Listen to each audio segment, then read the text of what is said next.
Dalam banyak-banyak sinki virus sekarang ni, yang mana betul-betul berbaloi untuk korang pilih? Mesti korang tak nak sinki yang cepat karat, cepat bercala, tak sampai setahun dah menyesal kan?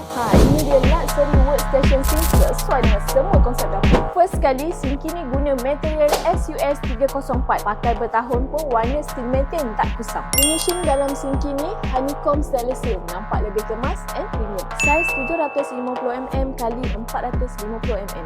Ngam untuk dapur besar. Tapi kalau dapur kecil, banyak lagi pilihan yang korang boleh pilih. Permukaan dia anti cala, tak mudah karat, siap ada waste track. Sisa makanan tak mudah tersumbat. Part paling best, dia datang dengan full set aksesori. Kita ada chopping board, drainer tray, tempat basuh cawan, tempat sabun and pipe boleh tarik-tarik. Design pun nampak lebih kemas, clean and modern. Memang jenis dapur nampak lebih tersusun walaupun lepas mencuci. Dia ada 3 mood spray siap dengan button piano. Cantik and mudahkan kerja mak-mak dekat dapur. Kalau korang nak dapur nampak lebih kemas and function guna hari-hari, singgah je mana-mana alat dapur yang berdekatan korang sekarang.